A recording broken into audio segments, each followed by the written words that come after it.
Philippines, September 1945. Good. The air is thick, a nearly solid mixture of tropical humidity, the scent of decaying vegetation, and the persistent metallic odor of burnt gunpowder that hangs over the land. It is an unnatural silence, broken only by the incessant buzzing of the insects that inhabit the jungle of Luzon, that sharp electric sound that seems to pierce the skulls of the men who remain. Deep within a network of damp caves, where the walls sweat dark water and mold, corrodes the final command maps, General Tomoyuki Yamashita, the man known worldwide as the Tiger of Malaya, sits before a rough-hewn wooden table. He no longer possesses the elegance of a high-ranking officer. His uniform is filthy, the heavy wool stifling under the tropical sun. And his eyes, deep and hollow, reflect the exhaustion of a leader who has watched his reality dissolve. He has no supplies. His men, who were once the spearhead of the Japanese Empire, are now reduced to starving specters, eating roots and drinking foul water to survive. There is no air support. The sky, which he was meant to command, now belongs to the metal birds of the Americans.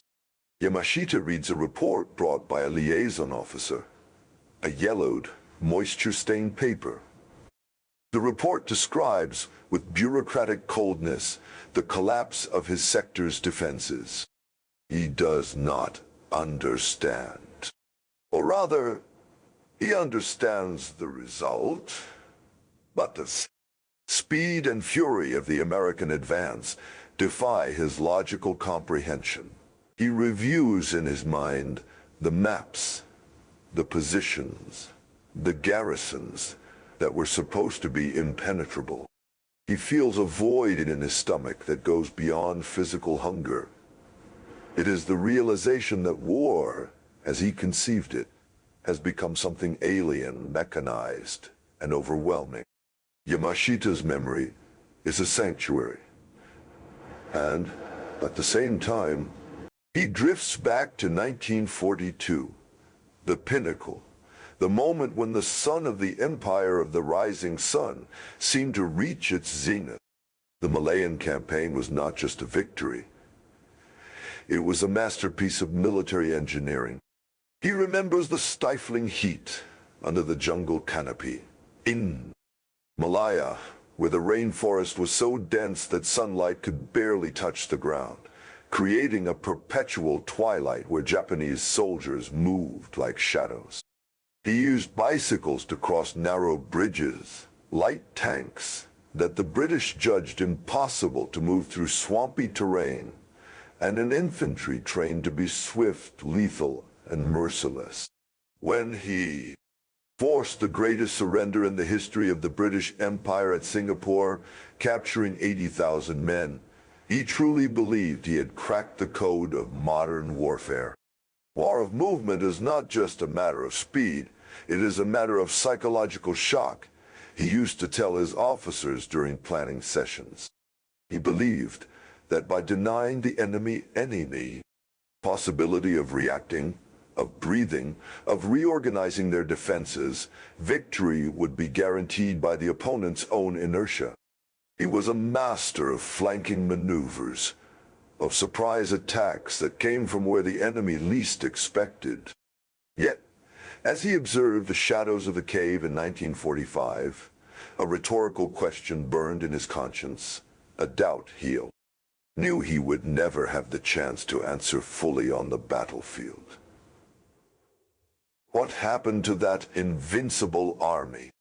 How could an army trained for audacity be reduced to this state of starvation and impotence? And who, exactly, was the man on the other side of the Pacific who studied his doctrine, absorbed his fury, and like a distorted mirror returned?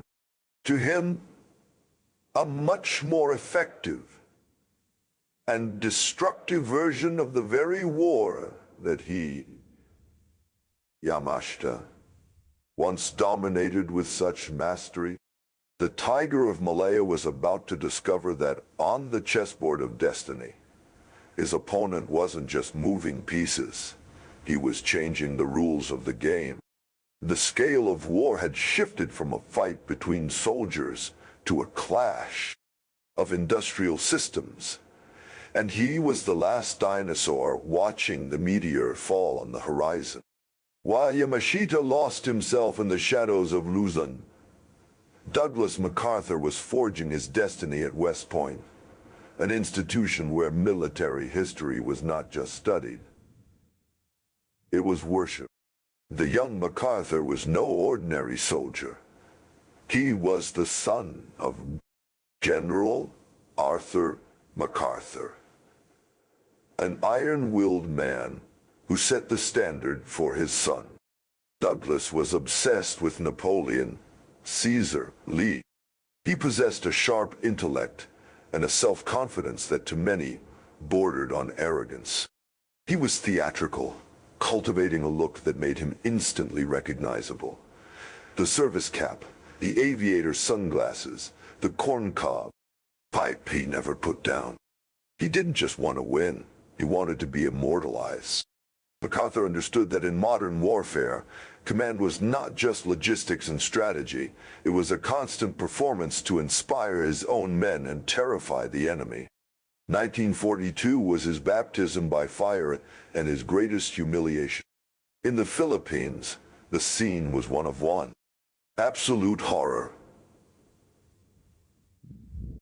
MacArthur defended the Bataan Peninsula and the island fortress of Corregidor against a Japanese force that seemed unstoppable. Hunger was a constant. Soldiers wasting away ate mules and even horses to maintain the basic energy to pull a trigger. The roar of the bombings was relentless, a dull thud that made the ground tremble.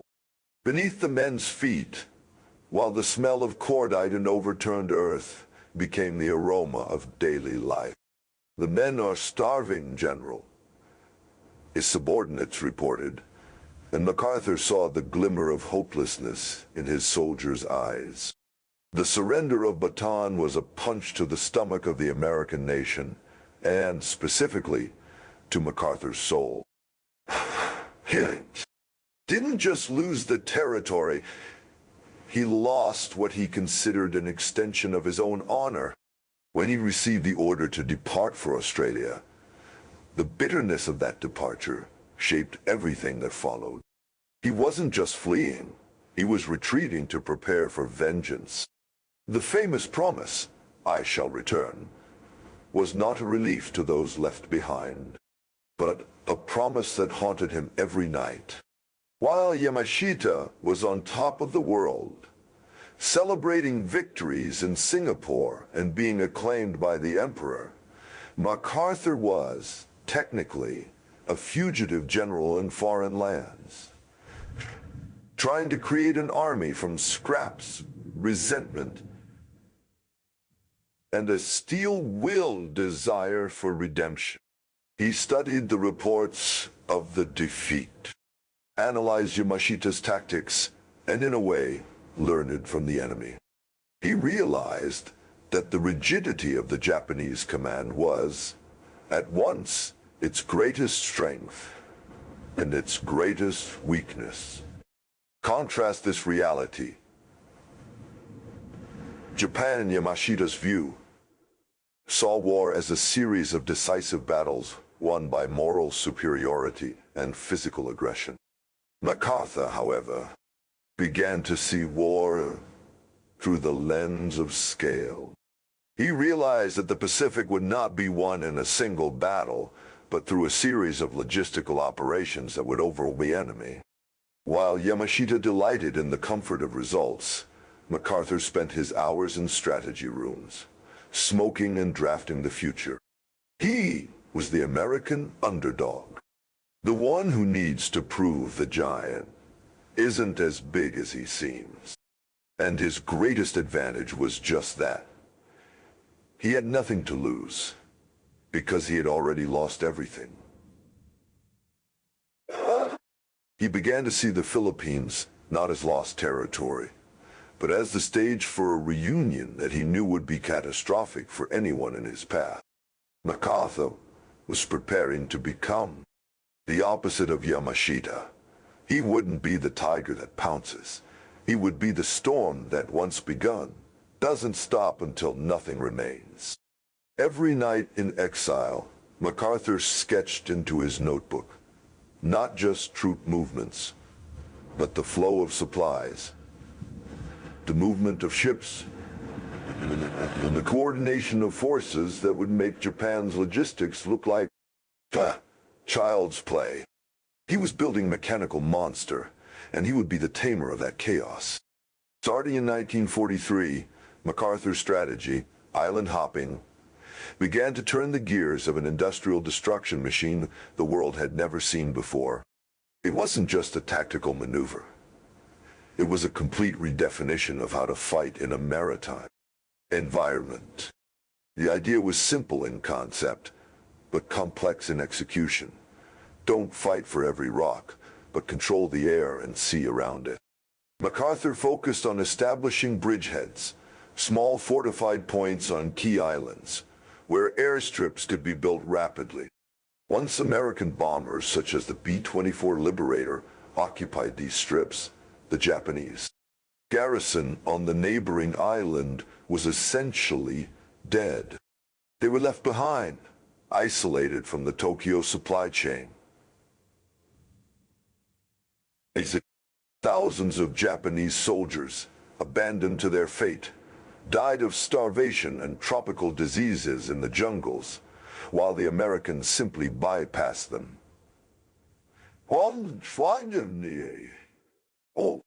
American supply ships, the Liberty ships, were the beating heart of this strategy.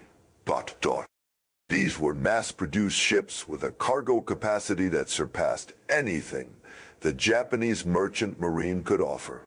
We don't have to conquer every island, MacArthur would say. We just need to make the enemy islands irrelevant.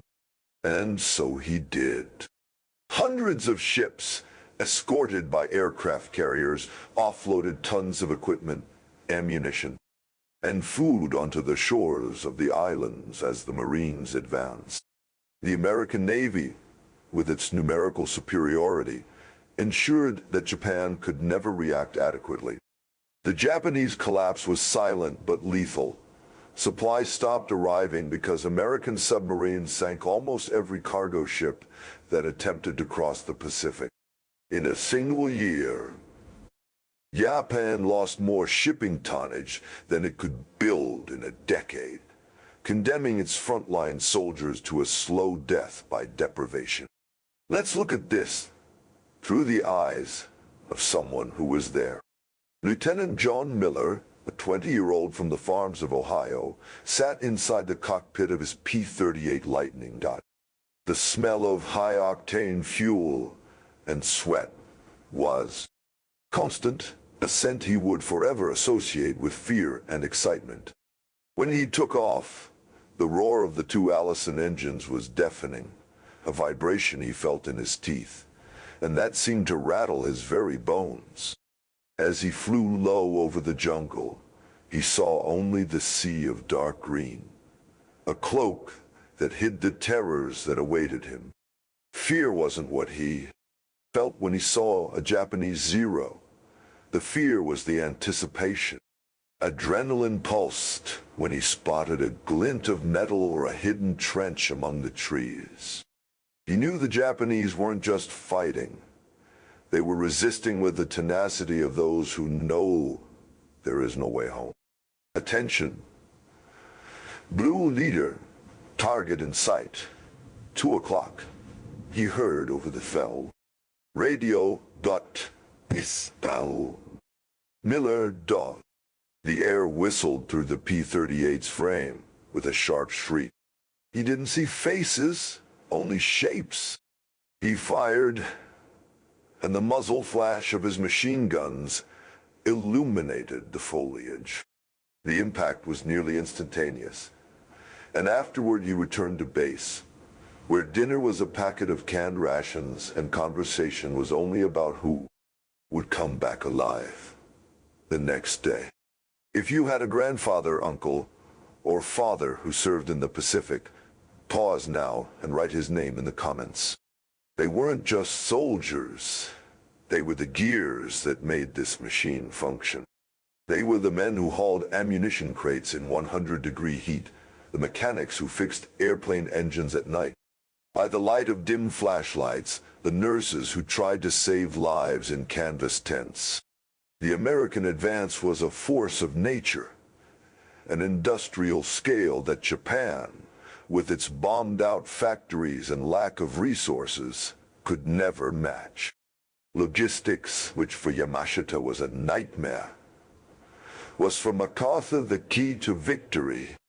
He knew that every drop of milk, gasoline, and every crate of ammo was a weapon against the enemy. And slowly, the American war machine was grinding Japanese resistance to dust, stripping it of everything until only silence remained. With every MacArthur advance, with every new airstrip inaugurated, Japan lost a little more of its ability to breathe, sinking under the weight of an enemy that seemed to be multiplying infinitely in the shadows of the ocean. October in 1944. You always shoot Jang. What you take drop on? Night fight. The air in Leyte was heavy with expectation, a silence that preceded the thunder. When the landing craft hit the sandbar, MacArthur did not wait for the tide to go out.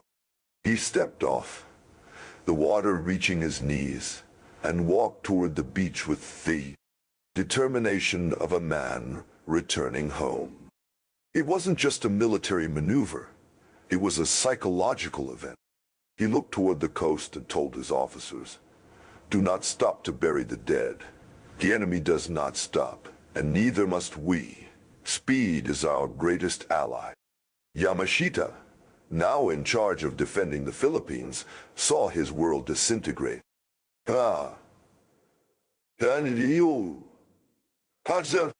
Didn't have the resources he had been promised. The Japanese Navy had been nearly decimated in the Battle of Leyte Gulf.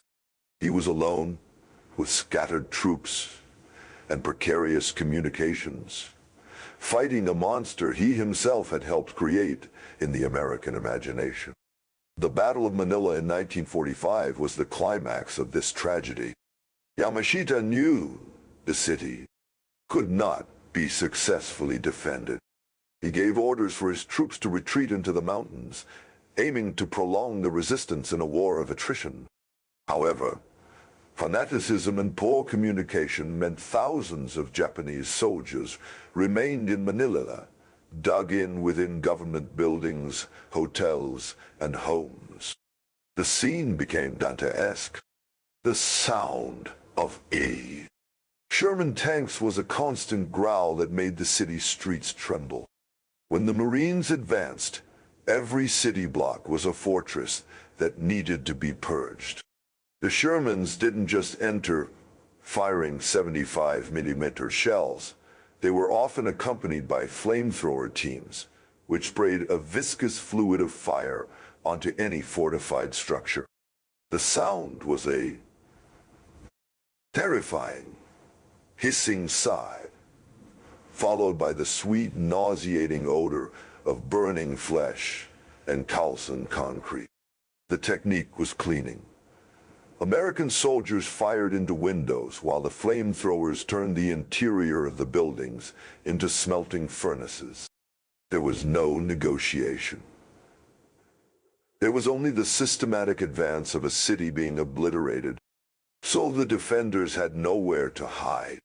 Analyzing the duel from a tactical perspective, it is fascinating to note the rigidity of Yamashita against the fluidity of MacArthur. The Japanese Bushido doctrine required the soldier to fight to the death, never to retreat.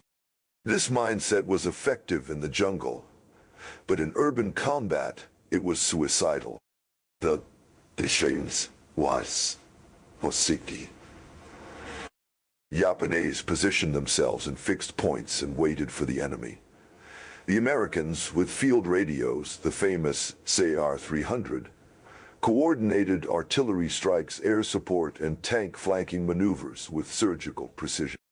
If they're in a house, call in air support, MacArthur would say, and the P-47 Thunderbolt would appear minutes later, turning the position to rubble.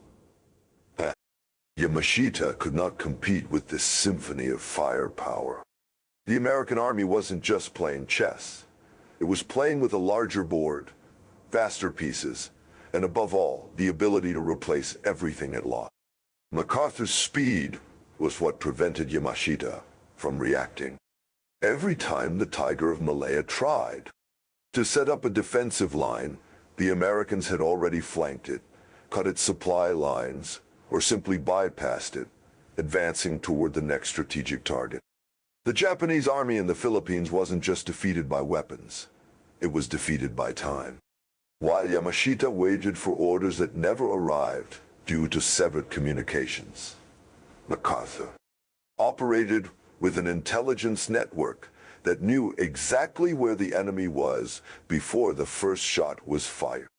Yamashita's tragedy was being a 19th century general, brilliant and tactical, fighting a 20th century general, industrial and technological. The fall of Manila wasn't just the defeat of an army. It was the end of a way of life, a code of honor, that collided violently with the brutal reality of Western raw power. Each block cleared by Sherman tanks and the fire of flamethrowers was a nail in the coffin of Yamashita's strategy, as he watched Japan wither while his own legend was consumed by American industrial fire. 40-0 Block 5. The Fall of the Tiger and the Epilogue, September 1945. Yamashita's surrender ceremony was a scene that seemed pulled from a history book. When the Japanese general handed over his sword, he did so with a bow that carried the entire weight of an empire coming undone. Shortly thereafter, he found himself before a military tribunal, a cold setting of wooden tables, blinding lights, and the inquisitive stares of the victors.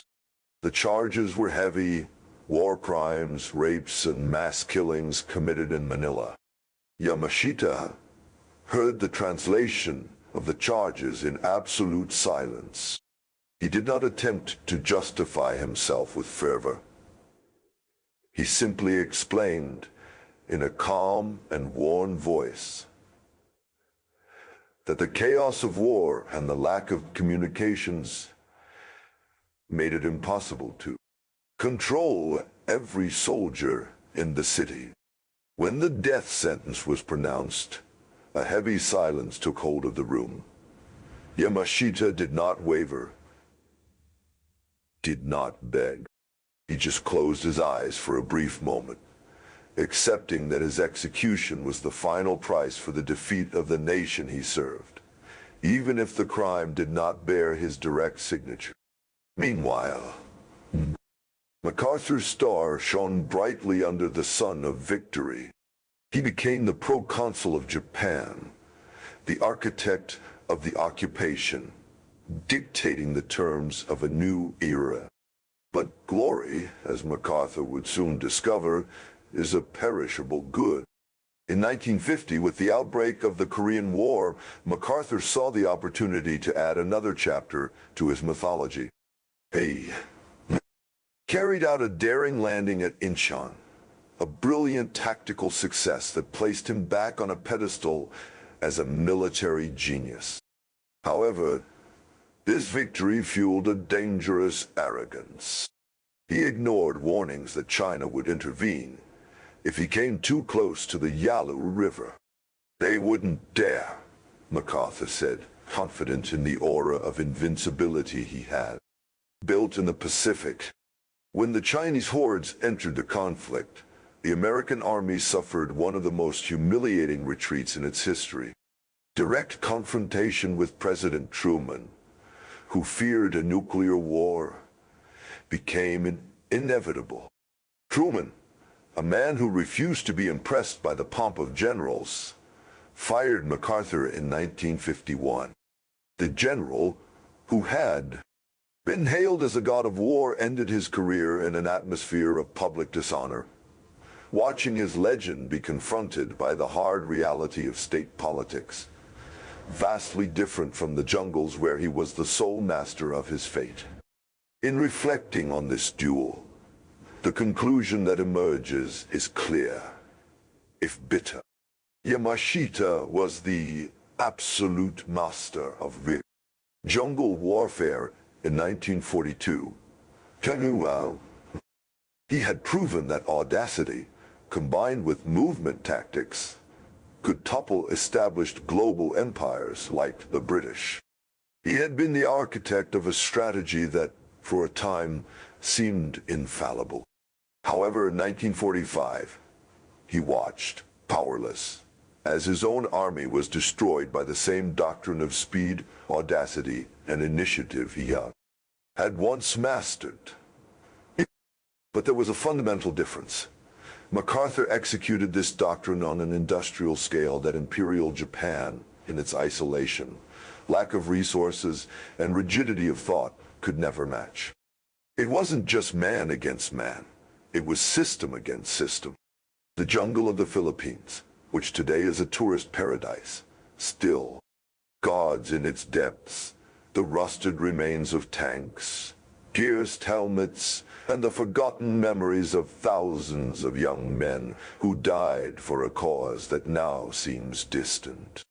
Yamashita and MacArthur, two titans, two opposites, two men who wrote history in blood and courage. The tiger of Malaya died trying to preserve a Japan the modern world would no longer tolerate. The American built a world where raw force would be the final argument for peace. In the end, both were swallowed by the same historical process. The relentless progress of a century that does not forgive slowness. The duel ended.